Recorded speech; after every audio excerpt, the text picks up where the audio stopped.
For dining, they'll be able to do some more signage and lighting up there and put a new door in. And that one pillar kind of in the middle is where their bar currently stops, and they can move it over all the way to where the front door is. So then when you're driving down for a Grizzlies game, you can see a bunch of people out having fun, or you can come here afterwards. So those are the simple kinds of changes. We really need those first kind of pioneers to show how it can be done, so that other people can say, I can do it even better, or I'd like to be across the street, or whatever, and get that whole process started.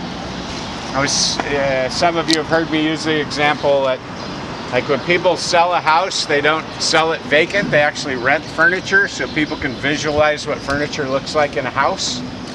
So if people have to have furniture in a house to know what a house looks like with furniture in it, say we really don't have that much imagination sometimes.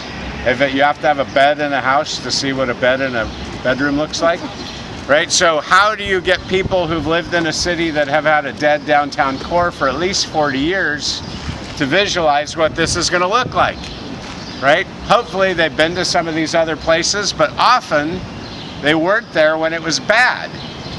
So if they tell me, why can't we be like Gaslamp District? I can say, well, you weren't there in 1985 when it was scary and nobody ever went down there and there were fights and drugs and prostitution and all of that. You're just seeing the finished product, right? You're not seeing all the hard steps they had to do. Or downtown Pasadena, same kind of thing. Pasadena was so bad that they were going to move the route of the Rose Parade because they were embarrassed to see their city on TV. Right? Now you wouldn't believe that. They have a Tiffany's, they have a Tesla store, an Apple store, all of that. So we go to Old Town Pasadena and go, well, they've always been perfect, but they weren't. So when you only visit cities that have been successful, you don't have that knowledge to bring back. So I would say probably every city you like now used to not be good, and they've all had to figure out how to be good. And that's the process we're in right now. Dead downtown Saturday night, not good. Now we're doing the things that we need to do to make it good. We know that pedestrian malls didn't work around the country, so we've taken ours out. We know having a complete street with narrow streets and wide sidewalks works. That's what we're doing. We know our community cares about the art and the trees and the fountains, so we're restoring those and rebuilding them and putting them back.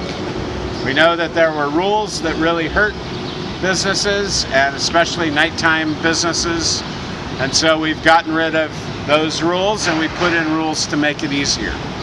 Another thing that we put in the rule book that's kind of fun and interesting, is that Jordan?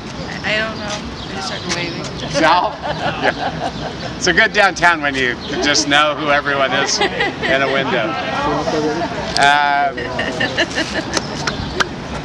The Sunnyvale preview that little I haven't been there recently, yeah. We were there and I said, this is what Fresno wants. Yeah. It was, I mean, theirs is really short. Theirs is only like a block or two. But it's taken them forever to get it going. And think of all the money in Sunnyvale. Yeah. It's all restaurants mostly. Yeah.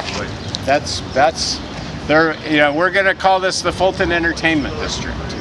And so that kind of sets the stage for what we're looking for, right? That's what our theme is. I'm from Sunnyvale. He was just there too. He was that saying strip that's right there by the train depot. That's all restaurants. I said that's kind of what this one. Used to be bad. Right. That's what we were saying. They used to be bad. Right. Like right. in the 80s, you did not go to downtown San Jose. Right. So all those areas have changed. You had weaponry. Right. and they're still changing. Hey, Craig. Craig, really fast.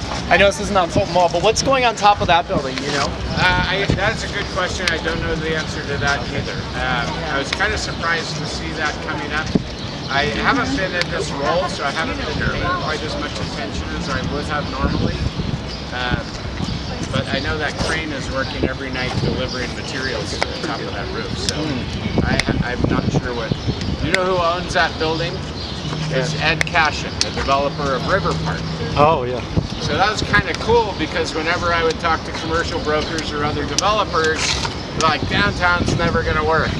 And then Ed Cashin bought a building down here, and all the people in the traditional development field are like, we got to watch, because if Ed's doing something, he always knows like 3 steps ahead of everyone else what's going to happen. So just that one purchase and renovation that's happening really kind of sent a shockwave into all the people that thought they knew what was happening.